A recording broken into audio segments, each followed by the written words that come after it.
We've got 5 insider practice nuggets, including an interesting update on the battle for snaps at the running back position. That's coming your way on today's episode of Locked On Longhorns. Intro.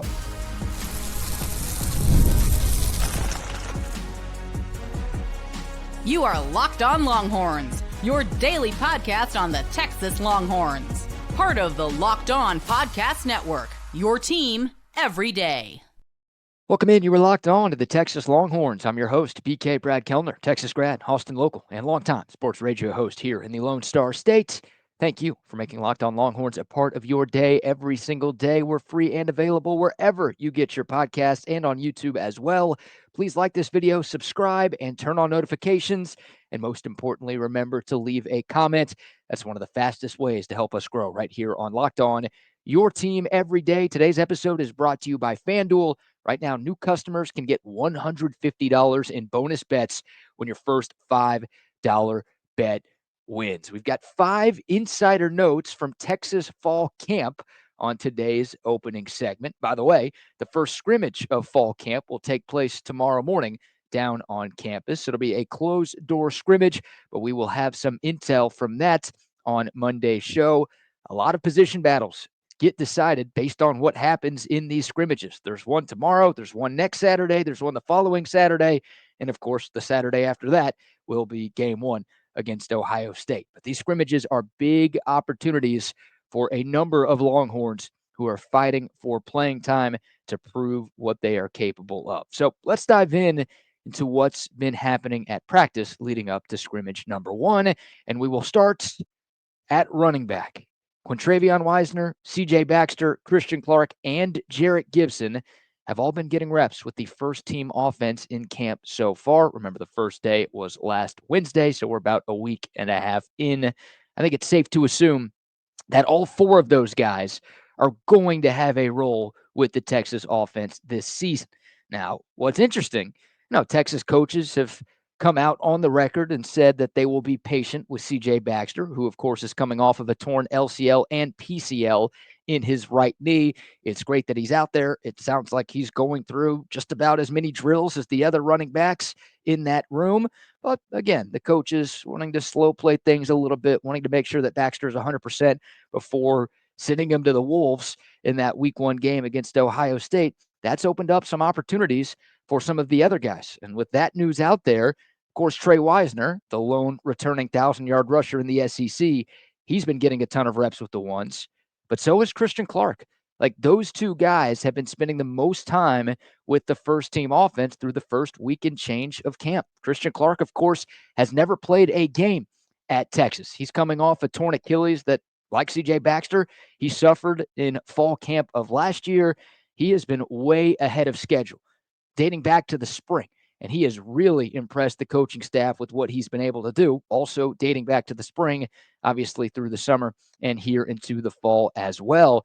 And I think it's potentially interesting to note, not that Tashard Choice was down on Christian Clark. I mean, he compared him to Bijan Robinson a couple of times. So I think he was far from it.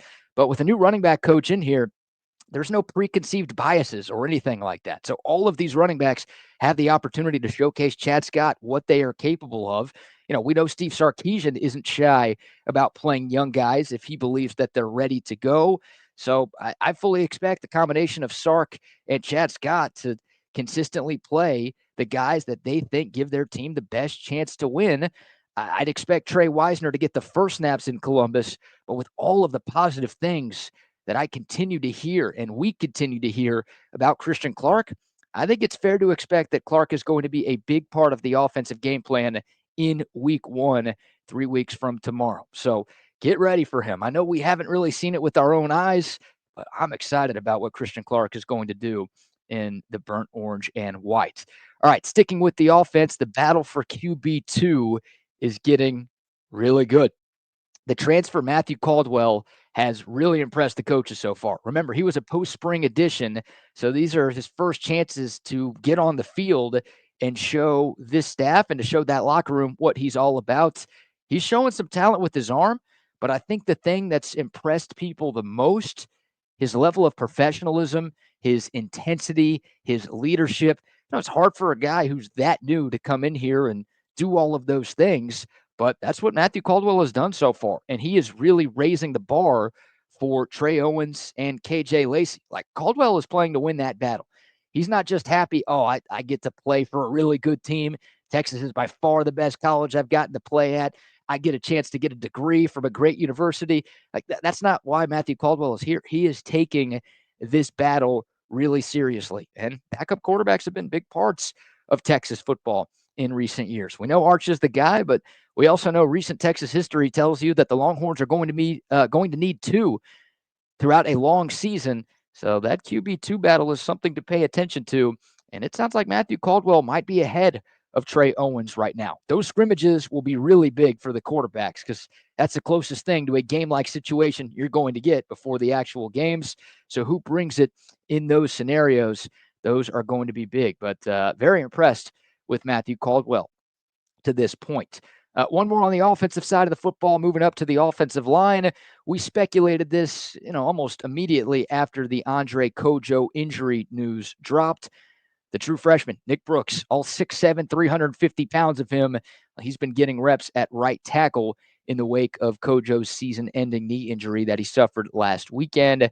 Brooks had been primarily working as Trevor Goosby's backup on the left side of the offensive line, but obviously drastic times call for pretty drastic measures, and now Brooks is being cross-trained at both tackle positions. So as of this moment, he might be tackle number 3.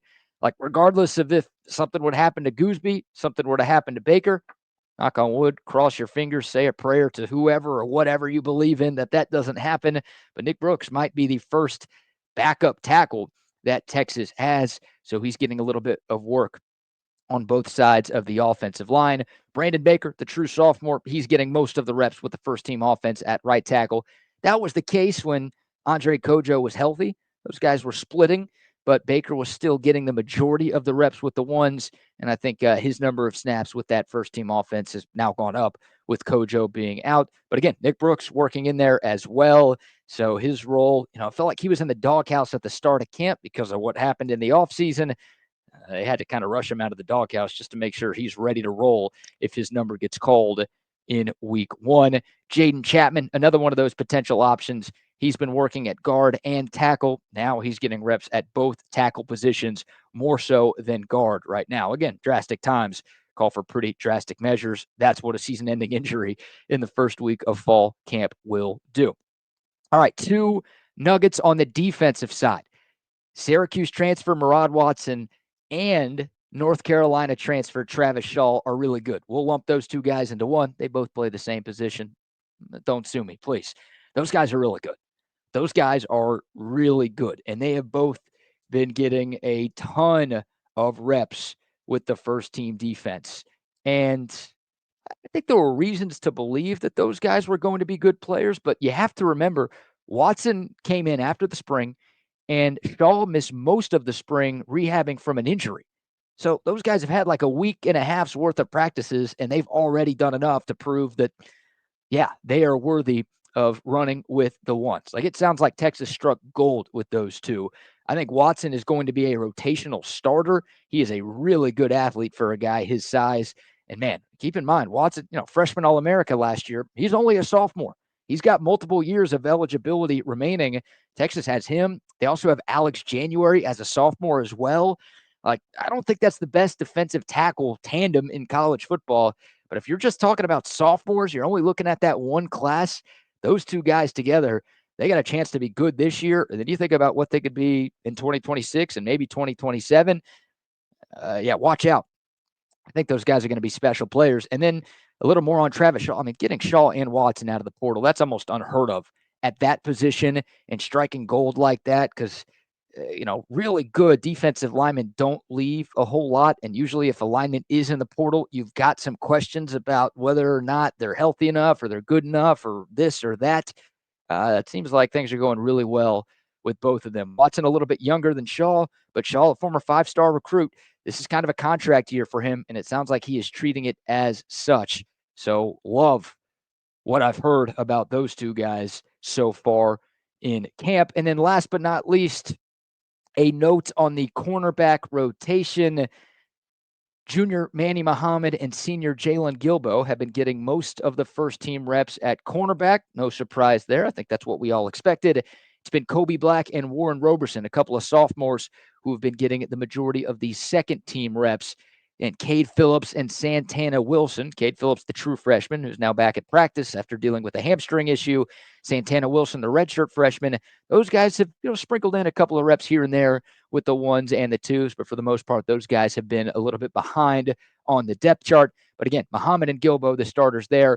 And then again, Graceson Littleton. We will play a bit of sound from Manny Muhammad talking about the true freshman Graceson Littleton in our next segment, but he has been getting most of the first-team reps at the star/nickel position in this Longhorn defense.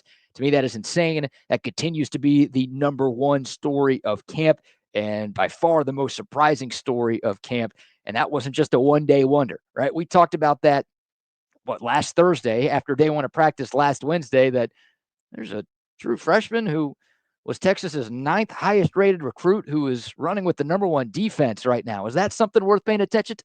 Yeah, it is something worth paying attention to. And almost feels like if the season started tomorrow, that Graceson Littleton would be your starter at nickel in a loaded secondary with Michael Taff and Jelani McDonald and Manny Muhammad and Jalen Gilbo, stud players who have been here for multiple years.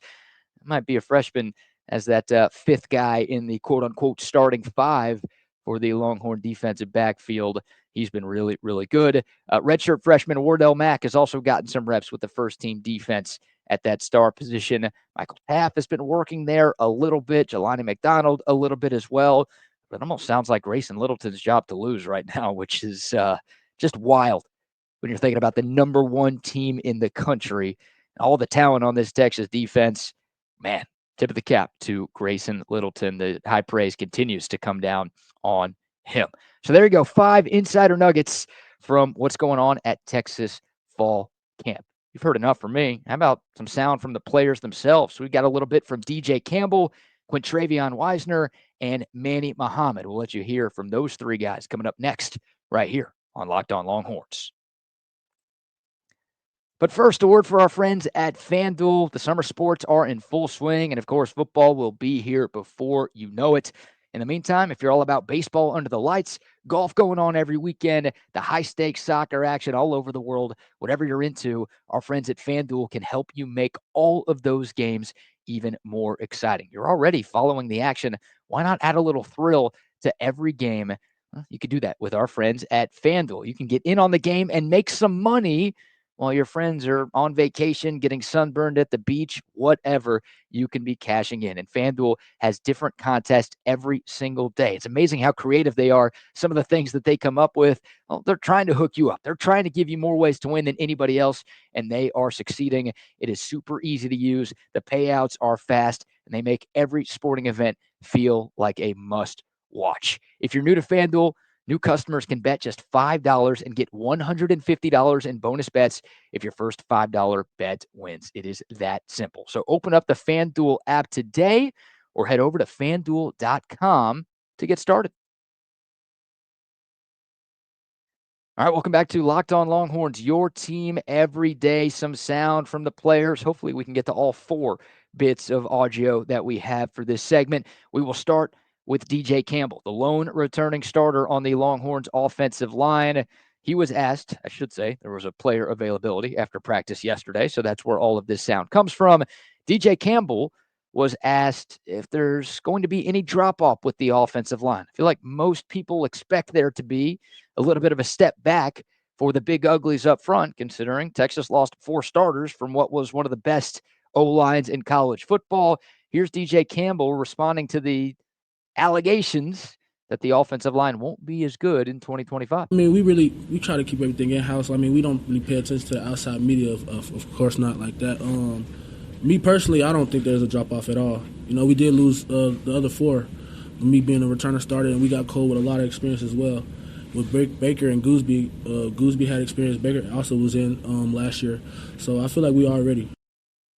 So I like the confidence there from DJ Campbell. I don't know what else he's supposed to say, right? He's not going to go on the record and say, oh, yeah, no, we're not going to be very good this year. Like, we're going to be a weakness for the team, and we're nervous about all that we lost. Of course, that he's confident, But I like that he's confident. And he brings up a good point. Like Cole Hudson has started 13 games in his Texas career. Trevor Goosby played in some of Texas's biggest games last season and played really well, might I add. Brandon Baker, even though he's never started a game for the Longhorns, he appeared in 8 games in his freshman season. And same thing with Neto Umeozulu at left guard. Hasn't started, but he's going into his 4th year with the program, and he's played in double-digit games in his Texas career. So obviously, there's a difference between certain games and other games, and there's a difference between snaps. Playing in mop-up duty against directional schools a little bit different than playing on the road against Ohio State. I understand that, but the good news is for Texas, these guys do have actual in-game experience, and even though there are technically 4 new starters on the offensive line, you really only have 2 new true starters on the offensive line, considering what Trevor Goosby and Cole Hudson gave you last year, and in Hudson's case, what he's given you for multiple years. So there's DJ Campbell saying, we don't expect there to be a drop-off at all. All right, sticking with the offense, Trey Wisner. Again, the lone returning 1,000-yard back in the SEC. He was asked if he believes he's the best running back in the SEC going into this season. I don't pay attention to none of that. Whether I was the 3rd returning 1,000-yard running back, 5th, 10th, 1st, none of that really matters to me, because at the end of the day, anybody can rush for 1,000 yards. It's who gonna do it again. So I'm trying to come back this year, put up another 1,000 for my team, and just keep going on with my goals.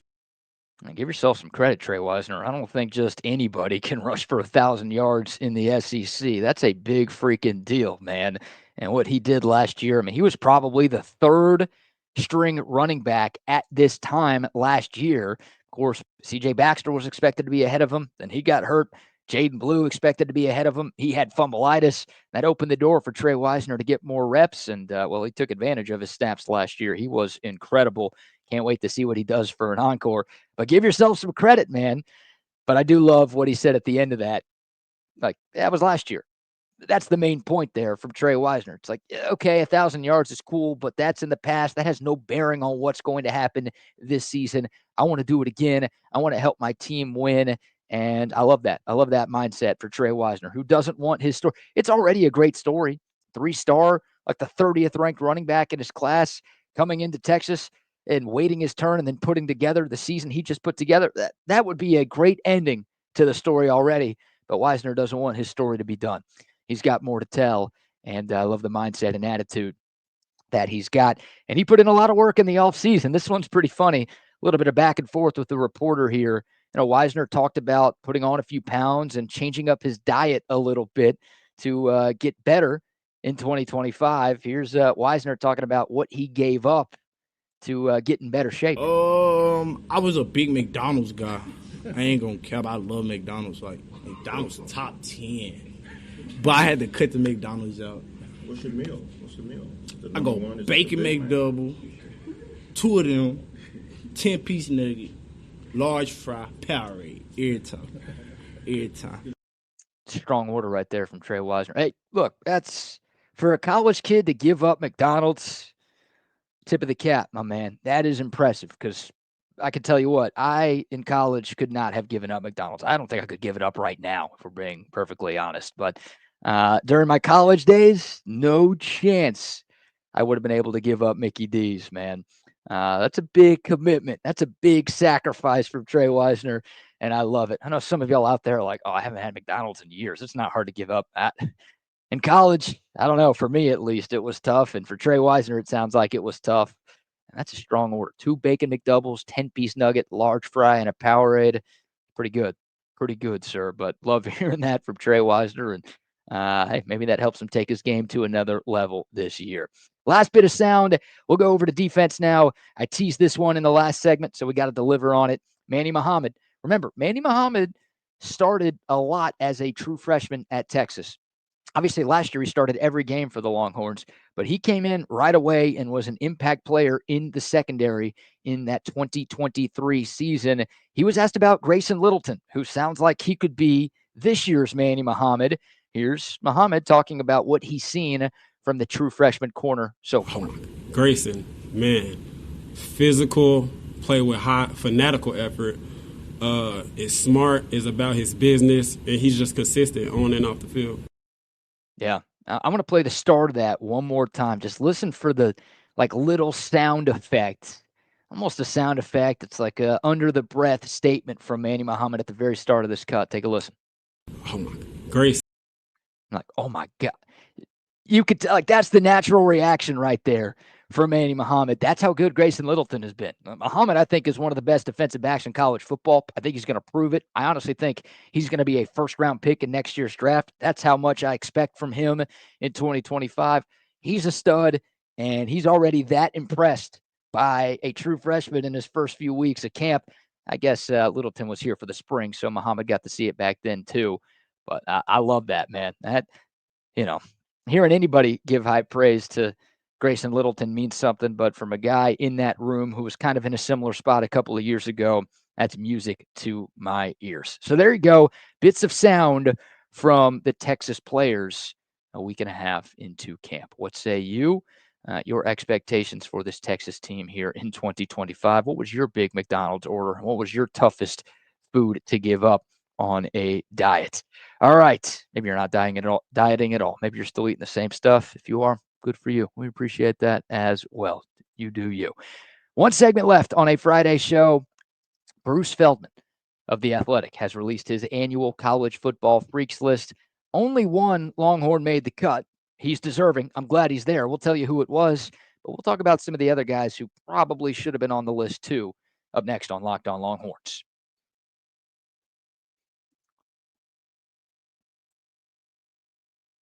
All right, final segment on a Friday show. Happy Friday to each and every one of you out there. Hope everyone has a fantastic weekend. Earlier this week, Bruce Feldman of The Athletic released his annual college football freaks list, where he ranks the top 101 freakiest athletes in the sport. He goes all over the country. He goes FBS, FCS level. I mean, he's looking everywhere to find just the best athletes and the greatest human specimens that we have in college football. I mentioned there are 101 players who make the list. Only one Texas Longhorn made the cut. That's a little surprising considering, the Longhorns are the number one team in the country in the coaches poll. They've got maybe the most talented roster in the sport, and there are a ton of athletic freaks on this team right now. So I don't know if this is the type of thing you use as motivation if you're Steve Sarkisian and the guys in that locker room, but I'm like, really? Only one made the cut? We'll tell you who it is. It was Trevor Goosby, and he is number 17 on this list. Here's the little blurb from Bruce Feldman talking about Texas's left tackle. He said, quote, once ranked as the 34th best offensive tackle prospect in the 2023 recruiting class, Goosby has proven to be a terrific evaluation. As a redshirt freshman last season, he started 2 games, one at left tackle and the other at right. PFF gave Goosby an 80.8 pass blocking grade for the season, which was higher than Cameron Williams, Texas's starter at right tackle, although the freshman had a much smaller sample size. At 6'7" and 311 pounds, Goosby clocked a flying 10-yard sprint of 1.44 seconds, grading at an extremely high level in terms of his acceleration for an offensive lineman. His max speed of 20 miles an hour this offseason was almost as impressive. He bench pressed 365 pounds and jumped the highest of any Longhorn O-lineman as well.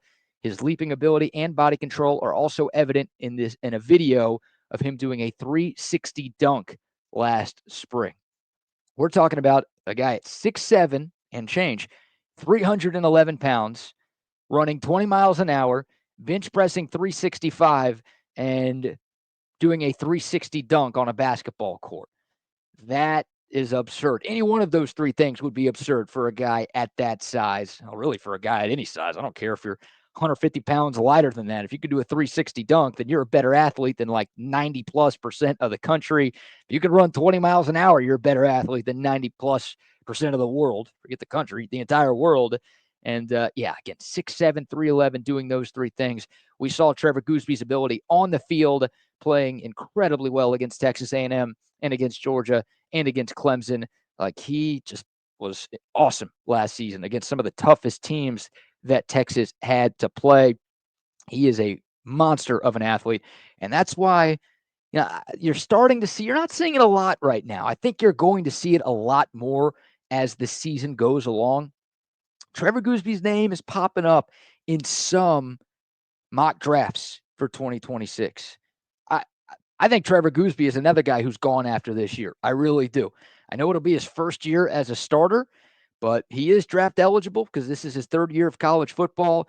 And I think he's going to have a tremendous season. And then people are going to see, at that size, all of the things that he could do. And you could bet on draft night next year, they're going to show that highlight of that 360 dunk just to prove the type of athlete that he is. Like Trevor Goosby's the total package, the size, the strength, the speed, the athleticism, all of the traits that you want in a left tackle. Everyone's going to be watching Texas this year. Again, preseason number 1. And you've got Arch Manning at quarterback. So the eyes of the nation will be upon Texas. And that means they'll be upon Trevor Goosby. He's going to have plenty of time to impress NFL people. And I think he will. And he's a great kid, too. When we get to the pre-draft stuff and the interviews and all of that, I think he's going to dominate. But I also, more importantly, think he's going to dominate on the field this fall. So good for Goosby. I'm glad he's on there. He should be on there. But, we're not putting Anthony Hill on there. Type of athlete that guy is. We're not putting Colin Simmons on this list. The type of athlete he is. I think I mentioned it earlier this week. I know Nick Brooks is only a freshman, but he's a freak athlete, and he's 6'7", 350 pounds. I said it a couple of days ago that before Nick Brooks' college career is over, he is going to be on this article. Ryan Niblett, I think, could be on here as well, considering he's played 5 different positions, and he's the fastest guy on this Texas team. Christian Clark, the fact that guy came back from a torn Achilles after just 7 months, that's pretty freaky stuff. Maybe Arch Manning, too, with the speed that he possesses. I don't know who you'd put on there, but I think there should be more than one. There are a lot of teams that are a lot worse than Texas that had multiple players on this ranking. A little surprised that Bruce only had one Longhorn. Again, not a big deal, but this is a pretty freaky roster, man. And I think we know it as Texas fans. Some of those guys that I mentioned, the rest of the country doesn't know just yet, but they're going to learn very, very quickly. What say you? Who would you have put on this freaks list outside of Trevor Goosby? Would love to hear from y'all. If you made it this far, thank you very much. Congratulations. You made it to the end. And congratulations, more importantly, you made it to another weekend. Really appreciate y'all tuning in. Please remember to like, share, subscribe, and leave a comment. Always appreciate y'all making Locked On Longhorns a part of your day. For your next listen, check out Locked On Bets with Lee Sterling and Kevin Rogers.